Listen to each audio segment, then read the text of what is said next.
యేసే పరిష్కారము అనుదిన Bible study కార్యక్రమం ప్రేక్షకులందరికీ యేసుక్రీస్తు వారి అద్వితీయ నామమున వందనాలు.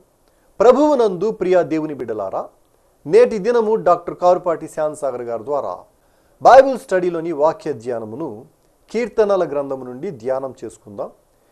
మీరందరూ బైబిల్తోనూ నోట్బుక్తోనూ సిద్ధపడి ఉంటే డాక్టర్ కారుపాటి శ్యాన్సాగర్ గారు ప్రార్థన చేసి ఈ దినపు వాక్య పరిచర్య చేస్తారు.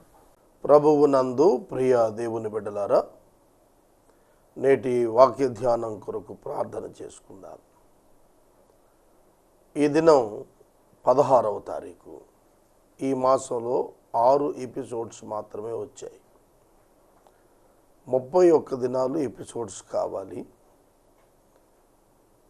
మిషన్ ఆపరేషన్ స్మూత్గా వెళ్ళాలి అని అంటే స్థానిక పరిచర్య కనుక ఎపిసోడ్ సహకారం ముందుకు రావాలి.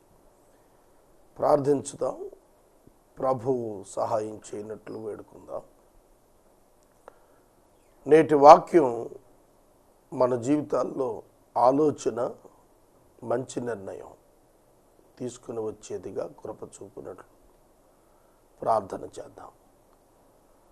మమ్మలను మిక్కిలిగా ప్రేమిస్తోన్న మా ప్రియ పరలోకపు తండ్రి, మీ పరిశుద్ధ ఘననామమునకు వందనములు, స్తోత్రములు చెల్లిస్తున్నాము. ఈ ప్రత్యేక సమయములో ఎపిసోడ్ సహకారుల కొరకు మనవి చేస్తున్నాం.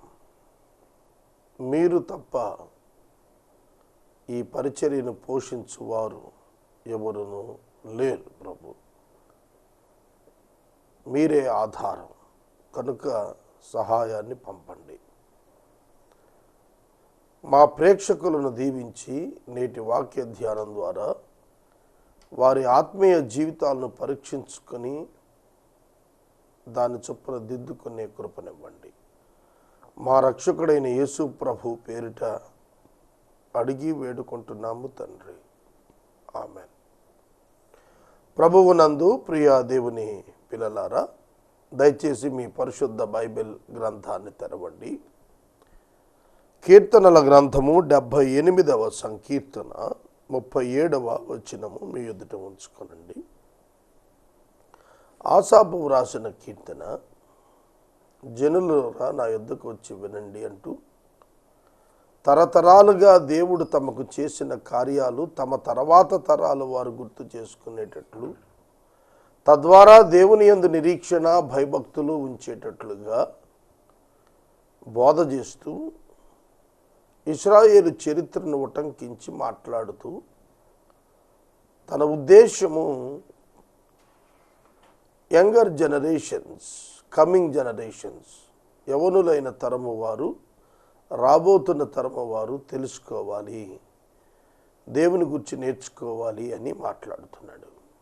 37వ వచనం ఈ వర్తమానం, ఈ అధ్యాయంలో 5వ వర్తమానం. ఆయన నిబంధనను వారు నమ్మకముగా గైకొనలేదు. ఆయన నిబంధనను వారు నమ్మకముగా గైకొనలేదు. నోటి మాటతో వారు ఆయనను ముఖస్తుతి చేసిరి, తమ నాలుకలతో ఆయన యొద్ద బొంకిరి. నోరు ఉపయోగించి 2 పనులు చేశారు వీళ్ళు. ఒకటి స్తుతి చేశారు. ఈ స్తుతి చేసిన అనుభవం నామమాత్రపు క్రైస్తవ అనుభవం. నామినల్ క్రిస్టియన్స్ అంటారు. నామినల్ క్రిస్టియన్ అనంటే church going Christian, religious Christian. Unrepented Christian religion person.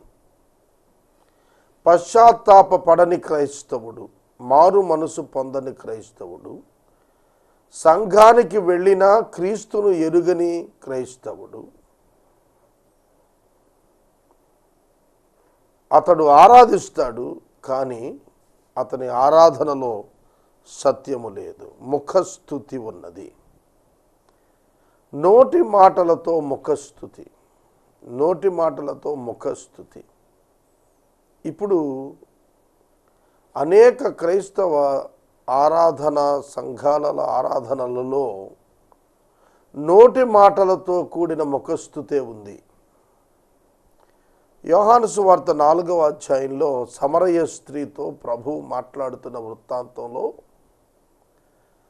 ఆయనను ఆరాధించు వారు ఆత్మతోనూ సత్యముతోనూ ఆరాధించవలెను, ఆయనను స్తుతించువారు ఆత్మతోనూ సత్యముతోనూ స్తుతించువారై ఉండాలి అనేది ప్రభువు స్వయంగా ఆమెతో పలికారు. ఆత్మతో సత్యముతో ఆరాధించుట అంటే ఏమిటి? ఆత్మ ఆరాధించాలి. ఇన్నర్ మ్యాన్, అంతరంగ పురుషుడు ఆరాధన చేయాలి. ఇన్నర్ మ్యాన్, అంతరంగ పురుషుడు. మానవుడు పుట్టుకతోనే అంతరంగ పురుషుడు చచ్చిన వానిగా పుడుతున్నాడు. ఎఫెసీ పత్రిక 2వ అధ్యాయంలో మొదటి 2 వచనాల్లో అపరాధముల చేతను పాపముల చేతను చచ్చిన వారమై ఉండగా, చచ్చిన వారము అయి ఉన్నాము అని అన్నాడు. కనుక మానవుడు జన్మతః పాపి, పాప స్వభావం కలిగి ఆత్మయందు చచ్చిన స్థితి, కదలిక లేని స్థితి, జీవము లేని స్థితితో జన్మిస్తాడు. కానీ మతపరంగా యూదుడైనందుకు, మతపరంగా క్రైస్తవుడైనందుకు, ఆ కాలంలో యూదుడై పుట్టినందుకు, ఈ కాలంలో క్రైస్తవుడై పుట్టినందుకు మాటలతో ఆయనను ముఖస్తుతి చేయటం సర్వసాధారణమైపోయింది. కొన్ని సంఘాల్లో కొన్ని వందల మంది హాజరవుతారు, ఆరాధన చేసుకుందామని నడిపిస్తూ ఉంటారు, 2 చేతులు పైకెత్తి పాటలు పాడుతూ ఉంటారు. దేవుని గురించి ఎంతో గంభీరమైనటువంటి సాహిత్యం వారు వల్లెవేస్తూ ఉంటారు. వారు వల్లెవేస్తున్నటువంటి సాహిత్యం చూస్తున్నప్పుడు ఇది ముఖస్తుతి, అనుభవం నుండి వచ్చింది కాదు, మాటల నుండి వచ్చింది. దేవా నీవెంత ప్రేమ గలవాడు అంటాడు రక్షణ పొందనివాడు కూడాను. నీ పరిశుద్ధత ఎంత గొప్పదంటాడు అబద్ధికుడు, వ్యభిచారి అయినవాడు కూడాను. కనుక ముఖస్తుతి చేస్తే పడిపోయేవాడు కాడు దేవుడు. మనుషులకు ముఖస్తుతి అంటే ఇష్టం, అంటే పొగడటం, ఎదురుగా పొగడటం. ముఖస్తుతి అంటే ఎదురుగా పొగడటం. కొందరు అడిగి మరీ పొగిడించుకుంటారు, కోరుకొని మరీ పొగిడించుకుంటారు. కోరుకుంటారు కొందరు, ముఖస్తుతి కోరుకుంటారు, కానీ దాని వెనుక నిజం లేదు, సత్యం లేదు, అసత్యం ఉంది. ముఖస్తుతి అనే పదంలోనే వెనక అసత్యం ఉంది, సత్యం లేదు. దేవుడు స్తుతి కోరుతున్నాడు, ముఖస్తుతి కాదు. ఆయన ఎదుటనే కాదు, ఆరాధనలోనే కాదు, నీ నిజ జీవితం ఆరాధనా స్థలం వెలుపట కూడా ఆయన స్తుతించేవాడిగా ఉండాలి. ఎప్పుడైతే నీవు రక్షించబడిన అనుభవాన్ని కలుగుంటావో అప్పుడు నీ ఆత్మ రెన్యూల్ అవుతుంది, జీవములోనికి వస్తుంది. చూడండి, మనం మోటారు వాహనం లైసెన్స్ కలిగి ఉంటాం. దానికి ఒక ఎక్స్పైరీ డేట్ ఇస్తారు.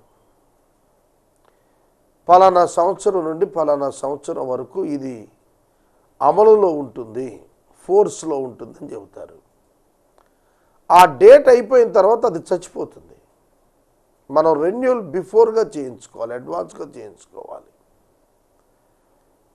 చచ్చిన తరువాత కొంత ఆ లైసెన్స్ డేట్ ఎక్స్పైర్ అయిపోయిన తర్వాత, ముగిసిపోయిన తరువాత కొంత పెనాల్టీతో మళ్ళీ రెన్యూల్ చేస్తారు. ఈ మధ్యస్థితి చచ్చిన స్థితి, it's not in force. RTO inspectors కానీ, కానిస్టేబుల్స్ కానీ, అధికారులు కానీ వాహనం ఆపినప్పుడు ఎక్స్పైర్ అయిపోయినటువంటి డేట్ ఉంది చూశారు, లైసెన్స్ డేట్ని కన్సిడర్ చేయరు, వాళ్ళు జరిమానా రాస్తారు. ఇట్స్ నాట్ ఇన్ ఫోర్స్, అది అర్థం. ఇక్కడ కూడా ఆత్మ చచ్చింది అంటే అర్థం ఏంటంటే ఇట్స్ నాట్ ఇన్ లైఫ్, జీవంలో లేదు అని అర్థం. అలాంటి వారు కూడా స్తుతిస్తున్నారు. ఒకప్పుడు రక్షించబడిన వారు ఆరాధించండి అని చెప్పేవాళ్ళం. ఇప్పుడు అలా చెప్పటం లేదు. ఆఖరికి సువార్త సభలకు వచ్చిన వారందరితో కూడాను ఆరాధన చేయించేస్తున్నాం మనం. వాళ్ళకే ఆరాధన ఎవరితోటైతే చేయించామో వాళ్ళకే ఆల్టర్ కాల్ ఇస్తున్నారు మళ్ళీ చివర. నేను చాలా సభలకు వెళుతూ ఉంటాను. ఈ మధ్య కాలంలో ఎక్కువ అయిపోయింది ఇది. స్తుతి ఆరాధన చేద్దామని సభికులందరినీ నుంచోబెట్టి వాళ్ళతో ఘనమైనటువంటి స్తుతి పాటలు పాడించేస్తారు. ఆరాధన ఆరాధన అని కేకలేయిస్తారు. ప్రసంగికుడు లేచి వాక్యం చెప్పి, ఇప్పుడు ఎందరైతే ఇంకా యేసుని అంగీకరించలేదో, పాపులుగా ఉన్నారు, ఆధ్యాత్మికంగా చనిపోయిన వారు ఉన్నారు, బ్రతకటానికి ఇష్టంగా ఉన్నవారు మీ చేతులు ఎత్తండి, మీకోసం ప్రార్థన చేస్తానంటే గుట్టలుగా మనుషులు లేచి నిలబడతారు. మరి మీరు ఆధ్యాత్మికంగా బ్రతికి ఉన్నారా, చనిపోయిన వారా?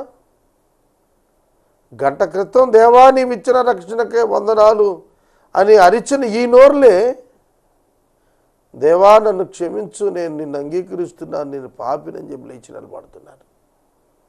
వారి ఆరాధన ముఖస్తుతి. అర్థమవుతుందా? ఆరాధించేవాడు ఆత్మతో సత్యంతో ఆరాధన చేయాలి. దేవుని యొద్ద వారు తమ నాలుకలతో బొంకిరి. తమ నాలుకలతో దేవుని యొద్ద బొంకిరి. దేవుని యొద్ద బొంకిరి. దేవుని యొద్ద బొంకిరి అనేటువంటి మాట మీరు అర్థం చేసుకోవాలి. రెండు భాగాలుగా అర్థం చేసుకోవచ్చు. ఒకటి, న్యాయాధిపతిని కూడా దేవుని ప్రతినిధిగా దేవునిగా పిలిచేవాళ్ళు. జడ్జ్ అన్నప్పుడు దేవుడు అనే పదం వాడారు పాత నిబంధనలో. పాత నిబంధనలో జడ్జెస్ని కొన్ని సందర్భాల్లో దేవుని యొద్ద అనే పదం వాడుతున్నారు. అహరోనుకు నీవు దేవుడవై ఉందువు అంటే you will be the guide to him and judge to him.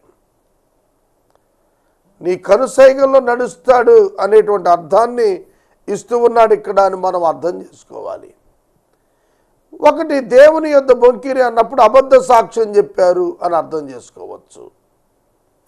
రెండవది, దేవుని యొద్ద బొంకిరి అన్నప్పుడు ఇశ్రాయేలీయుల మధ్య మందసం పెట్టుంది. ఆ మందసం యొక్క రేడియన్స్, ఆ ప్రభావం, దాని ప్రభావపు పరిస్థితి ఆ దేశం మీద ఉంది. వారు మందసం పెట్టి ఉన్న ఆ ప్రదేశంలో వారు బొంకిరి. వాళ్ళు ఎక్కడ బొంకినా దేవునికి వినపడుతుంది. పర్టికులర్గా ఆయన యుద్ధాన్ని ఎందుకు రాశాడంటే మందసం ఉంది వారి మధ్య, ఇశ్రాయేలీయుల మధ్య మందసం ఉంది. వారు మాట్లాడుతుండగా బొంకగా దేవుడు వింటున్నాడు. ఆ కాన్షియస్నెస్ ఉండి కూడా బొంకిరి, అది అర్థం. దేవుని మందసం ఉంది, దేవుని ప్రజెంట్ అయి ఉన్నాడు, దేవుడు వింటున్నాడు, దేవుడు చూస్తున్నాడు అని ఎరిగి కూడా బొంకిరి. ఎరుగక బొంకటం కాదు, ఎరిగి బొంకుట. బొంకుట అంటే అబద్ధము ఆడుట. దేవుడిని ఎదురుగా పెట్టుకుని అబద్ధం ఎట్లా ఆడతావు? ఆయనకు తెలియదా? దేవుని యొద్ద అబద్ధం ఆడటం ఏమిటి ఆయనకు తెలియదా? మానవుని కఠిన హృదయం, ప్రార్థనకు పూనుకున్న విశ్వాసులలోని మానవ కఠిన హృదయం తమ నిజస్థితిని దేవుని ఎదుట ఓపెన్గా ఒప్పుకోవటానికి పడే కష్టాలు, పడే ఇబ్బంది, దాచుకోవటానికి చేసే ప్రయత్నం విశ్వాసుల యొక్క జీవితాల్లో పలుమార్లు ఉంటుంది. చాలా సందర్భాల్లో మనం గ్రహించగలుగుతాం. మనం మన పాపాన్ని దేవుని యొద్దకు వచ్చినప్పుడు కన్ఫెస్ చేస్తే మన హృదయం బ్రద్దలవుతూ ఉంటుంది. It bleeds some times. ప్రభువా, నేను పాపిని, నన్ను క్షమించని అడగటానికి మనలోని పాప స్వభావం ఆటంకపరుస్తుంటుంది. దేవుని యొద్ద బొంకిరి అన్నప్పుడు వారు పాపమును గూర్చినటువంటి ఏ విధమైన పశ్చాత్తాపం వారి దగ్గర లేదు. దేవుని గూర్చిన అవగాహన వారు మరిచిపోతున్నారు. ఎప్పటికప్పుడు మరిచిపోతున్నారు. వారు దేవుడు ఉన్నాడు అనే జ్ఞాపకాన్ని వారు వదిలిపెట్టి బొంకుతున్నారు. ఈనాడు బొంకుట సర్వసాధారణమైపోయింది. సత్యం మీద నిలబడటం కత్తి మీద సామైన దినాలు ఇవి. బొంకుట it's very common and easy one. నరహత్య చేయవద్దు అని 10 ఆజ్ఞలలో పెట్టిన ఆ దేవుడు అబద్ధమాడవద్దు, అబద్ధ సాక్ష్యం పలుకవద్దని సమానంగా 10 ఆజ్ఞల్లో పెట్టాడు. మనం నరహత్య చెయ్యం, చాలా జాగ్రత్తగా ఉంటాం. అమ్మో, నరహత్య చేయటమే. కానీ అబద్ధం ఆడటం సులువుగా ఆడేస్తుంటాం. ఎందుకంటే దాని సివియారిటీ మనకు అర్థం కావటం లేదు. చిన్న అబద్ధం గొప్ప పెను ప్రమాదాన్ని తెస్తుంది. ఇది మనకు అర్థం కాదు. దావీదు యాజకుని యొద్ద ఆడిన అబద్ధమాడి తాను తీసుకున్న ఖడ్గం, గొలియాతు ఖడ్గం దావీదుకు అవమానం తాటమే కాదు, సౌలు ఆ యాజకుని కుటుంబంలో 70 మందిని చంపేశాడు. నా యజమానుడు నన్ను ఒక పని మీద పంపాడని చెప్పి ఆ యాజకుని దగ్గర బొంకాడు. కనుక తర్వాత యాజకుని కుటుంబం అమాయకులు 70 మంది చచ్చిపోయారు. చాలా సందర్భాల్లో చిన్న అబద్ధమే చాలా పెద్ద నష్టాన్ని తీసుకొస్తుంది. ఒక చిన్న అబద్ధం, దాన్ని నిజం చేయటానికి చేసే ప్రయత్నం, దాన్ని కన్ఫెస్ చేస్తే ఎవరు కాదంటారు? వన్ స్మాల్ లై. కొందరు తమ సహోదరులు ఆడిన అబద్ధాలు తమ మీద వేసుకుంటారు. దాని వలన వారి జీవితం కూడా మలినమవుతుంది.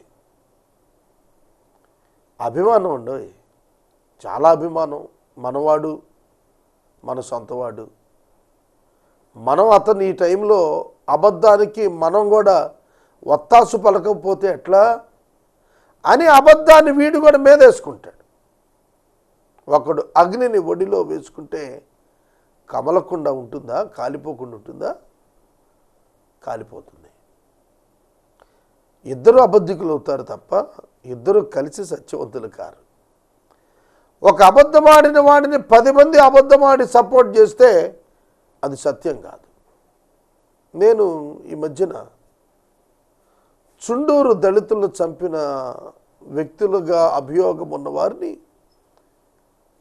చాలా సంవత్సరాల విచారణ తర్వాత హైకోర్టు నిర్దోషులుగా ప్రకటించిందని చదివాను.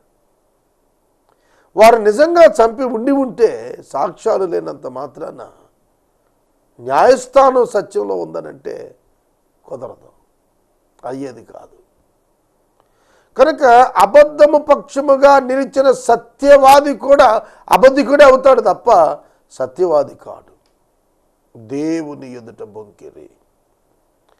అననయ్య, సప్పేరా అపోస్తల కార్యముల 5వ అధ్యాయంలో వారు బొంకారు. తమ ఆస్తి అమ్మి, అందరూ కూడా తమ ఆస్తులు అమ్మి పాదాల దగ్గర పెడుతున్నారు. అపోస్తలుల పాదాల దగ్గర ఉంచుతుంటే వీళ్ళు కూడా కామన్గా అందరితో పాటుగా వెళ్ళి ఆస్తి అమ్మారు. అసలు ఆస్తి ఎవరు అమ్మమన్నారు? దేవుడు చెప్పాడా? న్యూ టెస్టిమెంట్లో, క్రొత్త నిబంధనలో వ్యక్తిగతమైనటువంటి కన్విక్షన్తో చారిటబుల్గా చేయటమే తప్ప ఎవరు ఫోర్స్ ఉండదు. దేవుడు చెప్పలేదు, పరిశుద్ధాత్ముడు ప్రేరేపించలేదు వాళ్ళని ఇల్లు అమ్మటానికి. వాళ్ళు నిర్ణయం చేసుకున్నారు త్యాగం చేయటానికి. అలా త్యాగం చేసుకున్న వాళ్ళే తప్ప పరిశుద్ధాత్ముడు ఆస్తులమ్ముకు రండి అని చెప్పి చెప్పలేదు. అది వారిలో జరిగినటువంటి రూపాంతరానికి చిహ్నంగా వారు ఆస్తులమ్మి పాదాల దగ్గర త్యాగంతో తెచ్చిపెట్టారు. ఈ దంపతులు కూడాను ఆస్తి అమ్మారు, కానీ కొంత తమ దగ్గర దాచుకుని ఇంతకే అమ్మాం అని చెప్పడానికి ప్రయత్నం చేశారు. మొదట అననయ్య వచ్చాడు, పేతురు గారు అడిగారు, మీరు ఇంతకే అమ్మారా అని. అవును, ఇంతకే అమ్మామన్నాడు. వెంటనే దేవుడు అతను మొత్తాడు. అక్కడికక్కడ అననయ్య పడి చనిపోయాడు. సప్పేరా వెనకాలే వచ్చింది, ఇట్లా చచ్చిపోయాడని తెలియదు. ఆమెను కూడా అదే ప్రశ్న అడిగాడు, ఆమె కూడా అలాగే జవాబు చెప్పింది. కోడబలుక్కున అబద్ధం. చాలాసార్లు మనం కూడా ఇట్లాంటి దుస్థితిలో ఉంటాం. నేను చాలాసార్లు ఉన్నాను, చిక్కుపోయాను. చిక్కుపోయానంటే నన్ను నేను అవాయిడ్ చేసుకొని నేను నీతిమంతుడని చెప్పటం కాదు. నేను యాక్సెప్ట్ చేయకుండా చిక్కుపోను, నాకు తెలుసును. కొన్ని సందర్భాల్లో మనం అంటాం, నువ్వు కూడా అబద్ధం చెప్పంటాం. ఎక్కువగా మనం భార్యతో, బిడ్డలతో, స్నేహితులతో, దగ్గర వారితో, సిబ్బందితో, సహచరులతో, మిత్రులతో కలిపి అబద్ధం ఆడటం అభ్యాసం చేస్తాం. అవునా? కలిపి అబద్ధం ఆడటం అభ్యాసం చేస్తాం. ఇద్దరు మీటింగ్కి లేట్ అయ్యారనుకోండి, ఏమిటి లేట్ అని అంటే ట్రాఫిక్ జామ్ అని చెప్పి అంటాడు. పక్కనోడు వస్తా అవునవును ట్రాఫిక్ జామ్ అంటాడు. అంటే ఒక మాటతో తప్పించుకోవాలని చూస్తాం, కానీ అక్కడ ట్రాఫిక్ జామ్ ఉండదు నేషనల్ హైవేలో అనేది మిగతా వాళ్ళకి తెలియదా? తెలుసుద్ది. డబ్బు కోసం కలిపి అబద్ధాలు ఆడతాం, పరువు కోసం కలిపి అబద్ధాలు ఆడతాం. చాలా సందర్భాల్లో విశ్వాసులంగా, సేవకులంగా దేవుడు చూస్తున్నాడనే ఆధ్యాత్మిక స్పృహ లేకుండా బొంకుతూ ఉంటాం. పేతురు ఎంత క్యాజువల్గా అబద్ధాలు చెప్పేశాడు, యేసు ప్రభు తెలియదని. మనం కూడా అంతే. ఇతరుల కంటే మేము భిన్నంగా ఉన్నాం అని చెప్పుకోవటానికి చాలా అబద్ధాలు ఆడుతుంటాం. ఏమీ భిన్నంగా ఉండవు నువ్వు. అందరు ఎట్లుంటారు, నువ్వు కూడా అంతే. నీలాంటి గొప్పవాళ్ళు లేరని నువ్వు భ్రమిస్తే కుదరదు. నీకంటే చాలామంది గొప్పవాళ్ళు ఉంటారు. సోదరుడా, సోదరి, దేవుని ఎదుట వారు బొంకిరి. అయితే ఆయన వాత్సల్యపూర్ణుడై వారిని నశింపచేయక వారి దోషము పరిహరించువాడు, ప్రాయశ్చిత్తము చేయువాడు. ఆయన వాత్సల్యపూర్ణుడై ఉన్నాడు. ఆయన అర్థం చేసుకుంటాడు. మనం బొంకినప్పుడు మనము ప్రాచీన పాప స్వభావం కలిగిన వారమని అర్థం చేసుకుని ఆయన తన వాత్సల్యం పూర్ణతతో మనలను క్షమిస్తున్నాడు. This is the secret. ఇదే రహస్యం మనం చావకుండా ఉండటానికి, మనం నశించకుండా ఉండటానికి ఉన్న రహస్యం తెలుసా మీకు? ఆయన ప్రేమ, ఆయన వాత్సల్యత. ఆయన వాత్సల్యతాపూర్ణుడై ఉండి ఏం చేస్తున్నాడట? మనం నశించిపోకుండా మన దోషాలను ఆయనే పరిహరిస్తున్నాడు. వాస్తవంగా ఆదాము పాపం చేసినప్పుడు ఏదైనా వనంలో ఆధ్యాత్మికంగా చనిపోయాడు. అంటే దేవునికి సమీపానికి రాకుండా పారిపోతున్నాడు. అదే నాశనం. దేవుని యొద్దకు రాకపోతే ఇంకేం మిగులుతుంది ఆదాముకి? దేవుని యొద్దకు, జీవమునొద్దకు రాకుండా జీవాన్ని పోగొట్టుకుంటే మరణమే కదా. జీవానికి ఆపోజిట్ వర్డ్ ఏమిటి? మరణం. జీవమైన దేవునికి దూరం అవటం అంటే మరణంలో ప్రవేశించాడు. సెపరేటెడ్ ఫ్రమ్ గాడ్, దేవుని నుండి వేరు చేసుకున్నాడు. పాపము యొక్క శక్తి అది. ఆదాము నందు జన్మించిన మానవులను దేవుడు చూస్తున్నప్పుడు వాత్సల్యతాపూర్ణుడయ్యాడు. చూడండి, మన పిల్లలకు కొన్ని సందర్భాల్లో అనారోగ్యం చేస్తుంది. ఆ అనారోగ్యం చేత వాళ్ళు ఇబ్బంది కలిగిస్తారు మనకి. వామిటింగ్స్ చేసుకోవటము, ఎక్కువ పర్యాయాలు టాయిలెట్కి వెళ్ళటము, లేదంటే ఇంటిలో చికాకు కలిగించటము, అవి చేసినప్పుడు ఆ పిల్లలను మనం దండించం. ఒక కారణం ఉంది, దాని వెనక ఒక కారణం ఉంది, అనారోగ్య కారణం. కనుక మన వాత్సల్యత పరిపూర్ణంగా ప్రదర్శిస్తాం. వారిని ఏం అనం. వాళ్ళు ఇంకా అదే కండిషన్లో ఉంటే వాళ్ళకి సేవ చేస్తాం. ఆ కండిషన్ నుంచి బయటకు వచ్చే వరకు మనం ఓర్చుకుంటాం, హెల్ప్ చేస్తాం. అదే దేవుడు చేస్తున్నాడు. మనం ఇంకా పాపులమై ఉన్నామని ఆయనకు తెలుసు కనుక ఆయన మన కొరకు సిలువలో మరణించాడు. మనం ఇంకనూ పాపులమై ఉండగా, రోమాపత్రికలో చాలా తేటగా పరిశుద్ధుడైన పౌలు గారు 5వ అధ్యాయంలో రాశాడు. 5వ అధ్యాయం 6వ వచనం, ఏలయనగా మనం ఇంకా బలహీనులమై ఉండగా క్రీస్తు యుక్త కాలమున భక్తిహీనుల కొరకు చనిపోయాను. 8వ వచనం, మనం ఇంకనూ పాపులమై ఉండగానే క్రీస్తు మన కొరకు చనిపోయాను. మనం ఇంకనూ పాపులమై ఉండగానే క్రీస్తు మన కొరకు మృతి నొందెను. మనం ఇంకా శత్రువులమై ఉండగా ఆయన కుమారుని మరణము ద్వారా సమాధానపరిచెను. మనం ఇంకా పాపులమై ఉండగా, మనం ఇంకా భక్తిహీనులమై ఉండగా, మనము ఇంకా శత్రువులమై ఉండగా కూడా దేవుడు మనలను కనికరించాడు. ఎందుకంటే మన స్వభావం మెరిగిన దేవుడు ఆయన. సాగర్ పాపి అని ఆయనకు తెలుసు. అందుకే నేను బొంకిన, నేను అబద్ధమాడిన, నేను దేవునిని కొన్ని సందర్భాల్లో విడిచిన, ఆయన నన్ను విడవక నన్ను కడుగుతున్నాడు, నన్ను శుద్ధి చేస్తున్నాడు. ఎందుకంటే వాత్సల్యపూర్ణత, వాత్సల్యం కలిగిన వాడు. ఒక తండ్రి తన బిడ్డ పట్ల వాత్సల్యం కలిగి ఉన్నట్లు దేవుడు మన పట్ల వాత్సల్యము కలిగి ఉన్నాడు. ఈ రాత్రి వాక్యం వింటున్న సహోదరుడా, సహోదరి, నేను మనవి చేస్తున్నాను, please try to understand the love of God. దేవుని ప్రేమను అర్థం చేసుకోవటానికి ప్రయత్నం చేయండి. ఆయన యొద్ద మీరు బొంకిన, ఆయన ఎరిగిన వాడై ఉండి మిమ్మల్ని ప్రేమిస్తున్నాడు. పేతురు ఆయనను ఎరుగనని ముమ్మారు బొంకిన, ఆయన వాత్సల్యత పేతురును వెదికెను. పేతురు పశ్చాత్తాపడినప్పుడు తిరిగి అతడు ప్రధానమైన శిష్యుడిగా కొనసాగి గొప్ప భక్తుడయ్యాడు. కనుక మీ అబద్ధం, మీ బొంకుట, మీ ముఖస్థుతి దేవుడు ప్రేమకు మిమ్మల్ని దూరం చేయదు. మీరింకా రక్షించబడుటకు అనుకూలత కలిగిన వారు, సమయం ఉన్నవారు రండి, ఈ సమయాన్ని సద్వినియోగం చేసుకోండి. రేపటి దినమును గుర్చిన ఆశ వద్దు. రేపటి వరకు పాపంలో నిలిచిందామని అనుకోకండి. నేడే రక్షణ దినం. రేపటి వాక్య ధ్యానంలో 39వ వచనం నుండి వాక్యాన్ని ధ్యానం చేసుకుందాం. ఎపిసోడ్ సహకారులు కావాలి, ప్రార్థించండి. మనము ఇంతవరకు డాక్టర్ కారుపాటి శ్యామ్సాగర్ గారి ద్వారా బైబిల్ స్టడీలోని వాక్య ధ్యానమును కీర్తనల గ్రంథము నుండి ధ్యానం చేసుకున్నాము. ఈ కార్యక్రమం ద్వారా మీరు పొందుకునుచున్న ఆత్మీయ మేలులు ఒక ఉత్తరం ద్వారా మాకు తెలియచేయండి. మీ ప్రార్థనా మనవులు మాకు తెలియచేస్తే ఏసే పరిష్కారం కార్యాలయం ఏర్పాటు చేసిన ప్రత్యేక ప్రార్థనా శిబిరంలో మీ కొరకు ప్రార్థిస్తాం. మీ కుటుంబ పక్షముగా ఒక ఎపిసోడ్ ప్రసారం చేయాలనుకున్న మాకు తెలియచేస్తే మా సిబ్బంది మీ గృహాలను దర్శిస్తారు. ముగింపు ప్రార్థన ఆశీర్వాదాలతో ఈ కార్యక్రమాన్ని ముగించుకుందాం. ప్రార్థన.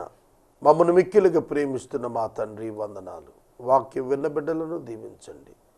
ఆర్థిక సహకారాలను పంపండి, ఆర్థిక సహాయాన్ని పంపించండి. ఈ కార్యక్రమాన్ని ఆదుకోనండి. ఇంకా 15 దినాలు ఈ మాసం ఉంది. ఈ 15 దినాల్లో మీరు గొప్ప కార్యాన్ని జరిగించండి. మా ప్రేక్షకులు రక్షించబడినట్లు మీ వాత్సల్యతను మీరు కనపరిచారు. గ్రహించే కృప వీరికి ఇవ్వండి. యేసు నామమున వేడుతున్నాము తండ్రి, ఆమెన్. మన తండ్రి అయిన దేవుని ప్రేమ, కుమారుడి యేసయ్య కృప, పరిశుద్ధాత్మని యొక్క అన్యోన్య సహవాసం సదాకాలం మనందరికీ తోడయుండును గాక. ఆమెన్.